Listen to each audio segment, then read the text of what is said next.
Hi guys, welcome to my YouTube channel Shivit tiny world. तो मैं आपके साथ आज शेयर करने जा रही हूँ अपने गोवा ट्रिप की सारी इन्फॉर्मेशन। साथ ही साथ मैं आपके साथ शेयर करूँगी कि हमारे साथ गोवा में कौन कौन से स्कैम्स हुए, ताकि आप ये वीडियो देखो और आप उन स्कैम्स से बच सको, आपके साथ वो स्कैम्स ना हो। तो सबसे पहले एयरपोर्ट पर हमने किया लॉन्च एक्सेस, क्योंकि फ्लाइट में खाना बिल्कुल अच्छा नहीं मिलता और बहुत कॉस्टली होता है। तो हमारी फ़्लाइट थी 9 बजे की एंड हमने 8:30 बजे तक अपना सब कुछ 8 बजे तक चेक इन कर लिया था और उसके बाद लॉन्च एक्सेस करके डिनर किया एंड फिर हम चले गए अपनी फ़्लाइट की तरफ। तो मैं आपको बताती हूँ कि शिवित की ये पहली फ़्लाइट थी और ही वॉज़ वेरी एक्साइटेड कि उसको लग रहा था एयरप्लेन में बैठने वाला हूँ मैं, and he was so excited. तो let me tell you first about the flight cost. तो हमने फ़्लाइट सिर्फ 2 या 3 दिन पहले बुक करी थी, तो इसलिए हमें फ़्लाइट पड़ी 42 to 43,000 3 लोगों की आना और जाना मिलाकर। तो फ़्लाइट टिकट चेंज हो सकती हैं, फ़्लाइट टिकट का प्राइस चेंज हो सकता है एज़ पर आप कब बुक कर रहे हो, कौन सी फ़्लाइट है आपकी, कौन सा एयरलाइन आप चूज़ कर रहे हो, उसके अकॉर्डिंग वो सब चीज़ें डिपेंड करता है। हम लोग रात में होटल पहुंचने में बहुत लेट हो गए थे, हमें 1 से 1:30 बज गया था। शिवित तो रास्ते में ही सो गया था। और मैं आपको ये अपने होटल का रूम दिखा रही हूँ। तो ये था डी अल्ट्रिस रिजॉर्ट, जिसमें हम रुके थे कैंडोलिम बीच पर, एंड इसकी कॉस्टिंग हमें विद ब्रेकफास्ट हमें पड़ा था 4,000 अप्रॉक्स पर डे का। तो वो भी मैं यही बोलूँगी कि रिजॉर्ट की जो रूम प्राइस है वो भी वेरी कर सकता है कि आप कौन से सीज़न में जा रहे हो। हम लोग गए थे मिड फैब में, तो उस अकॉर्डिंग हमें ये थोड़ा सा ऑफ सीज़न था, तो हमें ये इस अकॉर्डिंग ये वाला प्राइस पड़ गया। बट अब आप यही बुक करोगे शायद नवंबर दिसंबर में, तो यही होटल का प्राइस आपको ज़्यादा पड़े। उसके बाद 5 to 10 मिनट्स वॉकिंग पर ही ये एक बीच था। तो ये प्रॉपर कैंडोलिम बीच नहीं है, कैंडोलिम बीच के पास का एक एरिया था। तो ये बहुत ही सही बीच था, क्योंकि ना यहाँ पे बहुत ज़्यादा रश था, मोस्टली यहाँ पे हम लोगों को फॉरेनर्स ही दिख रहे थे। तो हम लोग पहुँच गए बीच पर, और बीच पर बच्चों ने बहुत एंजॉय किया, क्योंकि फर्स्ट थिंग कि एक तो इनका फर्स्ट एक्सपीरियंस था और छोटे बच्चे थे, तो उन्होंने बहुत ज़्यादा जो है बीच पे एंजॉय किया। तो आप देख सकते हो कि कितना शांत और कितना प्यारा बीच ये एरिया लग रहा है, कितना क्लीन लग रहा है। क्योंकि अगर आप बागा बीच देखोगे या फिर आप कैलिंगुट बीच देखोगे तो वो इतने क्लीन नहीं है, बट ये बीच एरिया आपको बहुत क्लीन दिखेगा।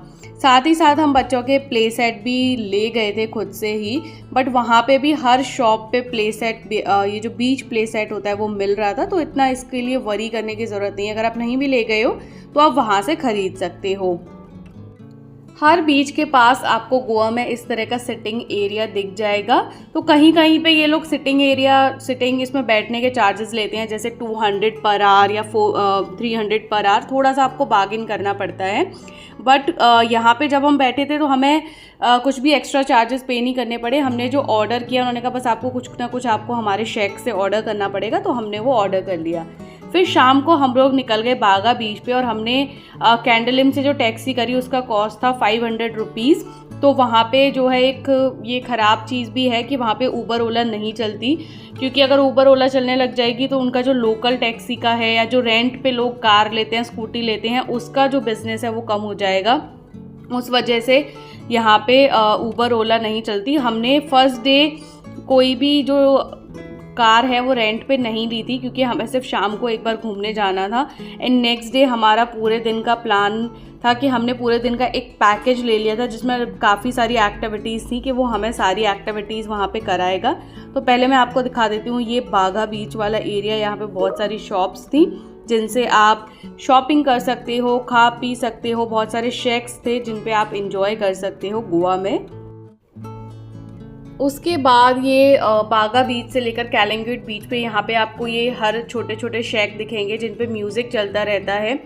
बट अब जो इनका जो म्यूज़िक है वो सिर्फ 10 से 11 बजे तक चलता है, उसके बाद बंद हो जाता है, क्योंकि उसके बाद इनको अलाउ नहीं है।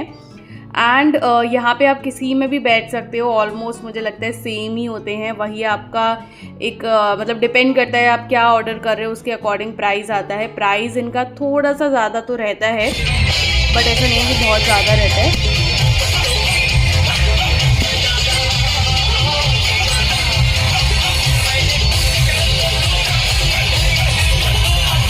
So guys, now I will share with the day 2 of Goa. तो डे 2 में हम लोग सुबह सुबह ही निकल गए। अपना जो पैकेज एक्टिविटी लिया था हमने वो करने, तो इसके लिए बस ने हमें हमारे होटल से ही पिकअप किया। बट यहीं पे हमारे साथ हुआ स्कैम, जो मैं आपको इस वीडियो में बताने वाली हूँ।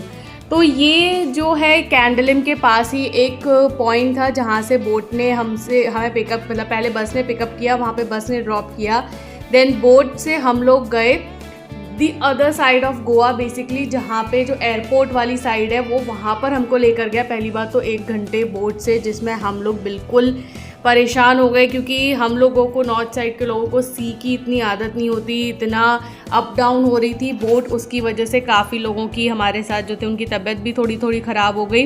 एंड उसके बाद ये जो पैकेज था इसमें मील इंक्लूड था, बट मील के नाम पर उसने सिर्फ ब्रेकफास्ट में हमें दी a glass of cold drink and a patty, जो मैंने अभी आपको वीडियो में दिखाई थी। बट चलो कोई नहीं, हमने सोचा शायद आगे चल के चीज़ें सही हों, और ऐसे खिलखिलाते हंसते हुए हम पहुंच गए उनके पॉइंट पर जहां पे उन्होंने एक्टिविटी शुरू की। वहां हमने देखा एक अनदर लेवल ऑफ स्कैम। मतलब एक्टिविटी वो क्या करा रहे थे, बस एक्टिविटी के नाम पे पागल बना रहे थे। वो हर ग्रुप को, या फिर जैसे अगर जो जेट स्कीइंग है या फिर बनाना राइड है या बम्पर राइड है, वो हार्डली एक ग्रुप को 30 सेकेंड दे रहे थे। बस एक छोटा सा मतलब राउंड लगवा रहे थे कि एक नाम के लिए कि हाँ बस आपने जो है वो एक्टिविटी कर ली है, बट ना आपको उस एक्टिविटी में मज़ा आएगा, या जब तक मज़ा आना शुरू होगा तब तक तो वो एक्टिविटी ख़त्म हो जाएगी। उन्होंने यही चीज़ सारी एक्टिविटीज़ के साथ करी, बम्पर राइड, जेट स्कीइंग और बनाना राइड। इसके बाद इसमें हमारी स्कूबा डाइविंग भी थी, जिसके लिए उन्होंने हमसे 300 पर पर्सन अलग से ले लिए फॉर कॉस्ट्यूम, और इसमें हमारी पैरासेलिंग भी थी। बट सब एक्टिविटीज़ के साथ उन्होंने यही किया कि बस एक छोटा सा चक्कर, आप देख रहे हो वीडियो में कि सामने वाली बोट को करा रहा है, ये भी यही पैकेज वाली ही बोट है, बस एक छोटा सा चक्कर लगवा के कि हो गया, बस चलो उतरो। तो और अगर आपको एक्स्ट्रा करना है, अलग से करना है, तो उसके लिए फिर वो वहीं पे on the spot extra charges मांग रहे थे कि आप 100 रुपीज़ 200 रुपीज़ एक्स्ट्रा दो, तो आपको एक थोड़ा मतलब लंबा चक्कर लगवा लेंगे। अब आप देख रहे हो कि बनाना राइड भी बस एक छोटी सी राइड लगवा के बस हो गई इनकी बनाना राइड। तो इस तरह से इन्होंने स्कैम किया, और साथ ही इनको जिससे जितने मतलब बार्गिन कर सकते थे, जिसको जितने रुपए ये लोग पागल बना सकते थे, वैसे इन्होंने किया। जैसे हमसे लिए 2600 पर पर्सन, वहीं पे हमने कुछ लोगों से बात करी तो उन्होंने 2000, किसी ने 1800 पर पर्सन तक का भी सेम पैकेज लिया हुआ था। हम लोग इतना परेशान हो गए कि हमने कहा अब हमें नहीं करना। हमने 2-3 राइड्स करी कि हमें पता था कि अभी स्कूबा डाइविंग में भी यही करवाएगा, हमारा टाइम ख़राब करेगा। तो फिर हमने वहीं से उसको बोला कि हमें तो आप किनारे पे यहीं पे छोड़ दो, हम कैब करके वापस अपने होटल चले जाएंगे। एंड वहाँ से कैब ने हमसे ले लिया 2000, क्योंकि वो प्रॉपर वो एयरपोर्ट वाला एरिया आ गया, और वहाँ से होटल काफ़ी दूर था। आप समझ सकते हो, लाइक होटल एयरपोर्ट से काफ़ी दूर होते हैं। तो हमने वापस की कैब करी, जिसने 2000 रुपीज़ और एक्स्ट्रा ले लिया। तो वो हमारे साथ एक कंप्लीट स्कैम हो गया। तो आप प्लीज़ इन स्कैम में ना फंसो। अगर आपको एक्टिविटीज़ करनी है तो अलग से कर लो, पर एक्टिविटी जो चार्जेस होते हैं, जैसे जेट स्कीइंग का होता है 500 to 600 रुपीज़, इस तरह से आप एक्टिविटीज़ कर लो, बट इन लोगों के स्कैम में बिल्कुल मत फंसो। सो डे 2 अभी ख़त्म नहीं हुआ है, हम लोग जल्दी घर होटल पहुंच गए थे। तो उसके बाद शाम को जो हम जिस एरिया में रुके थे वहाँ आसपास बहुत ब्यूटीफुल रेस्टोरेंट थे, एंड हम वैलेंटाइंस के टाइम पे गए थे, तो सारी जो डेकोरेशन है वो वैलेंटाइंस थीम पे हो रखी थी। तो हम पास के ही कैफ़े में डिनर करने चले गए, जहाँ हमने काफ़ी सही इंजॉय किया, डिनर किया, म्यूज़िक इंजॉय किया। तो ये था हमारा डे 1 एंड डे 2 का video, and day 3 and day 4 का वीडियो मैं नेक्स्ट वीडियो में शेयर करने वाली हूँ। तो अगर आप ये वीडियो देख रहे हो लास्ट तक, तो प्लीज़ नेक्स्ट वीडियो भी ज़रूर देखिएगा। Thank you so much guys, please like करिए, कमेंट करके बताइए कि कैसी लगी ये video. Thank you so much.